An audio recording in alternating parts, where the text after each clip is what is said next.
ಕಡೆ ಹತ್ರಕ್ಕೆ. ಹೌದಾ? ಪಾಪ ಗ್ಲೆನ್ಸ್ ಇಂದ ಅಷ್ಟೆಲ್ಲ come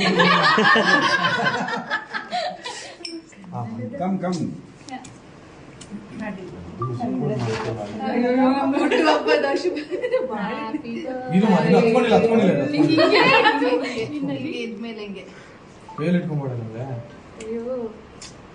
Happy birthday to you. Happy birthday to you. Happy birthday to you, dear Ani. ಮಗ ನಿಜ ಇದೆಲ್ಲ ಪೇಷನ್ಸ್ ಇದೆ ಅನ್ಸಕ್ಕೆ. ಕ್ಯಾಂಡ್ಲ್ ಏನು ಅನಿಸ್ತೆ ಮಗ ತಗೋ. ನೀವು ಸಾರಿ. It's okay. Thank you so much. Very sweet of you guys to come. All thanks to Glens. Like partner Glens. Make us.